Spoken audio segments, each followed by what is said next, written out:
1. Okay. Should say your name? Okay. Yeah. My name's Anna. Yeah.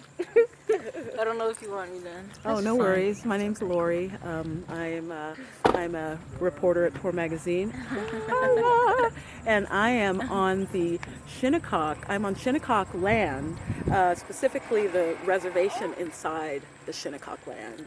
Right. Speaking to Anna. Beautiful. Okay, Okay. so I know that you said that you the nonprofit that you work for right now, there's a project that you're doing about substance abuse within the community. What's the population of the reservation or the Shinnecock? What is the population of Shinnecock community? I want to say there's a few hundred people that live on this reservation, but there are more people that are outside of the community that are enrolled. Okay. So I'll say there's maybe over 1,000 people at least enrolled. Okay. And what are the most common drugs of abuse? Right now, I would say heroin is a very big drug that's being used around here. Wow. Yeah. And not that it really matters, but intravenously or smoked or. I don't know. Yeah. I don't know. Yeah. I'm not too sure on the details, but I know. Okay. Well, it's all destructive. Very big. Yeah. Yeah. It's all destructive. How does? Can you tell me in your words and from your experience how the abuse and the use impacts the community, like in terms of family violence, Right. abuse, child abuse, neglect, disease, mortality rates, stuff like that. We've actually had quite a few overdoses that were fatalities the past couple of years. Yeah. But I would, in my eyes, in my opinion, I think that it really kind of puts the community at a standstill because it's like, we are people that are supposed to be a family. We're a tribe, we're a village, we're supposed to be a family, we're supposed to move collectively and be basically like one mind and unified. And it kind of creates that disconnect because, you have people who are not in the mindset to kind of be a resource to us moving forward. Right. So it kind of puts like a dark cloud on the nation as a whole because you have people who are kind of left behind. They're not all in the same boat, and Yeah. we can all move together and be sustainable, not have to worry about, sending our children to the schools outside or going outside to get, our food or, just things for us to be sustainable, basically. So I feel like it puts a damper on us in that way because we're kind of just stuck. Because people aren't able to be present. Right. Because they're having to right, deal and with the they're kind of fallout from just their wandering drugs around, and they're not in their. They're not involved in the community. Right. Yeah. Which brings me to my next question. So under colonial settler cultural occupation, a lot of times it's hard for us to hold and to maintain ties to our indigenous cultures. And I'm wondering, how does that affect the does that play into the effects of the drug use and drug abuse? I would say that's a very big thing, and just because we've been so oppressed and we have to kind of feel like, oh, like, do we fit in with this group? Do we fit in this group?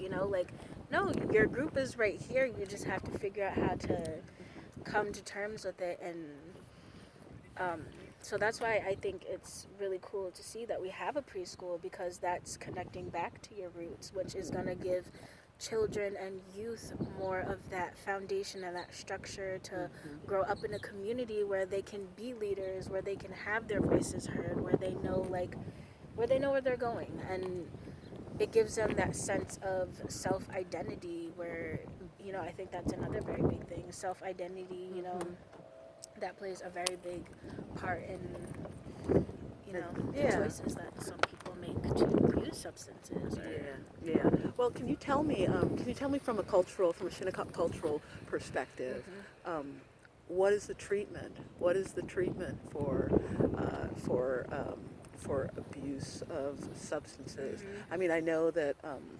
I know that there are different things that different cultures and different indigenous cultures do to treat sickness.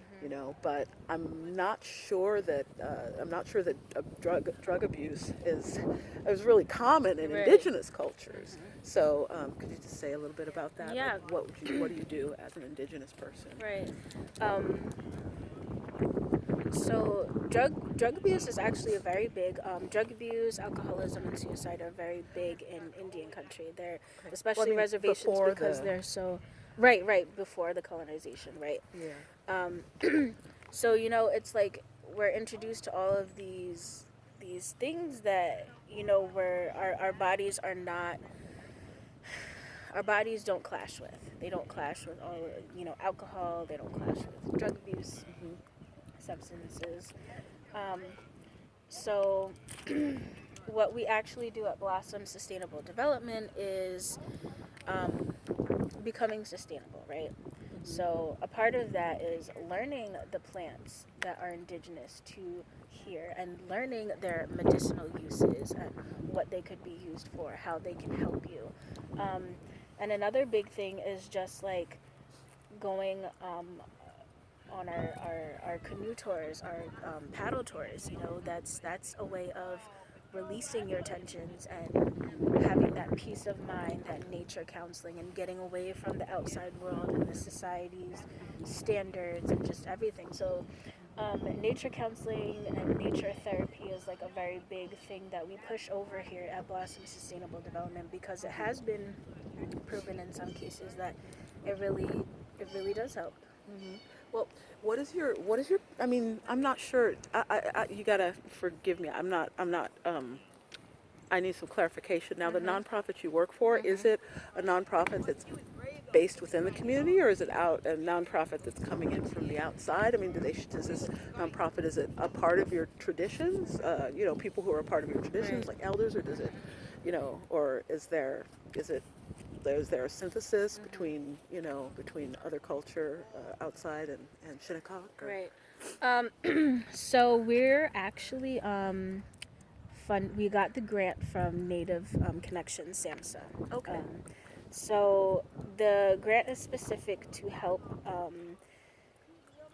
natives of this land and Alaskan natives to help lower their rates of substance abuse and suicide prevention too is a very big thing. So we got funded by them to. My cousin had this idea to create this nonprofit, kind of like a boys and girls club, where youth can come down, like a drop-in center, where youth can come down and do activities and learn how to food security and just learn all these things so that it can kind of give them an activity to do and place something in front of them instead of them kind of just wandering the streets and getting into the normalization of substance abuse, alcoholism, whatever the case may be, right? So we have a lot of activities that we do. So I would say it is community-based, but we're also open to working with the outside community. But our focus is really trying to create that structure and framework for our youth to grow up, so that the structure is already set, so they don't have to keep trying to create that structure. And the nonprofit is homegrown. Yeah. Okay. Well, that's wonderful. Yeah. That's terrific. Homegrown. Thank you. Thank you for your time. No problem. Thank you. Peace out.